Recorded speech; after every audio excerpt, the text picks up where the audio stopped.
Vlog number 115 اور آج 7ویں قسط ہے اور پیج ہے 367 اور ناظرین ہیڈنگ چل رہا ہے کہ رسول اللہ صلی اللہ علیہ وسلم کے گرد خون ریز معرکہ غزوہ احد ہم آپ کے سامنے رکھ رہے ہیں۔ شہ سرخی ہے اس کی، حضور اکرم صلی اللہ علیہ وسلم کو گھیرے میں لے لیا دشمنان نے، تو کیسے اللہ بچاؤ کرتا ہے وہ ہم آپ کے سامنے رکھ رہے ہیں۔ ناظرین اس کتاب کا ٹائٹل ہے الرحیق المختوم، سیرت النبی صلی اللہ علیہ وسلم پر دنیا بھر میں اول انعام یافتہ یہ کتاب ہے الرحیق المختوم۔ اس کتاب کے رائٹر ہیں مولانا صفی الرحمان مبارک پوری۔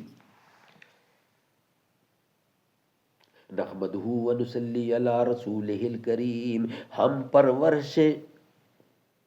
پرورش لوح و قلم کرتے رہیں گے، جو دل پہ گزرتی ہے رقم کرتے رہیں گے۔ نہ تھا کچھ تو خدا تھا، کچھ نہ ہوتا تو خدا ہوتا، ڈبویا مجھ کو ہونے نے نہ ہوتا میں تو کیا ہوتا۔ حضرت جابر رضی اللہ کا بیان ہے کہ پھر اللہ نے مشرکین کو پلٹا دیا، اس پر ان کے منہ سے آواز نکلی ہس سی، ان کی انگلی کٹ گئی۔ حضرت طلحہ آگے بڑھے اور 11 آدمیوں کے برابر تنہا لڑائی کی، یہاں تک کہ ان کے ہاتھ پر تلوار کی ایک ایسی ضرب لگی جس سے ان کی انگلیاں کٹ گئیں۔ اس پر ان کے منہ سے آواز نکلی ہس سی۔ رسول اللہ صلی اللہ علیہ وسلم نے فرمایا اگر تم بسم اللہ کہتے تو تمہیں فرشتے اٹھا لیتے اور لوگ دیکھتے۔ حضرت جابر کا بیان ہے کہ پھر اللہ نے مشرکین کو پلٹا دیا۔ اقلیل میں حاکم کی روایت ہے کہ انہیں احد کے روز 39 یا 45 زخم آئے اور ان کی پچھلی اور شہادت کی انگلیاں شل ہو گئیں۔ امام بخاری نے قیس بن ابی حازم سے روایت کی ہے کہ انہوں نے کہا میں نے حضرت طلحہ کا ہاتھ دیکھا کہ وہ شیل تھا، اس سے احد کے دن انہوں نے نبی اکرم صلی اللہ علیہ وسلم کو بچایا تھا۔ ترمذی کی روایت ہے کہ رسول اللہ صلی اللہ علیہ وسلم نے ان کے بارے میں اس روز فرمایا جو شخص کسی شہید کو روئے زمین پر چلتا ہوا دیکھنا چاہے وہ طلحہ بن عبید اللہ کو دیکھ لے۔ سبحان اللہ۔ حضور اکرم فرماتے ہیں جو شخص کسی شہید کو روئے زمین پر چلتا ہوا دیکھنا چاہے وہ طلحہ بن عبید اللہ کو دیکھ لے۔ اور ابو داؤد اور طیاسی نے حضرت عائشہ رضی اللہ عنہ سے روایت کیا ہے کہ ابو بکر صدیق رضی اللہ جب جنگ احد کا تذکرہ فرماتے تو کہتے کہ یہ جنگ کا کل کی کل صلح کے لیے تھی۔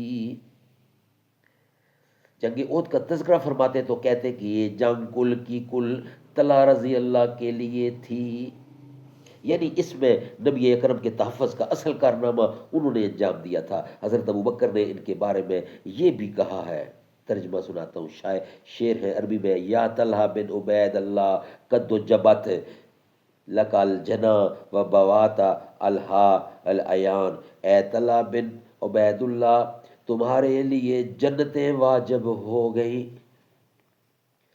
اور تم نے اپنے یہاں حورین کا ٹھکانہ بنا لیا۔ اے طلحہ بن عبید اللہ تمہارے لیے جنت نہیں بلکہ جنتیں واجب ہو گئیں اور تم نے اپنے یہاں حور عین کا ٹھکانہ بنا لیا۔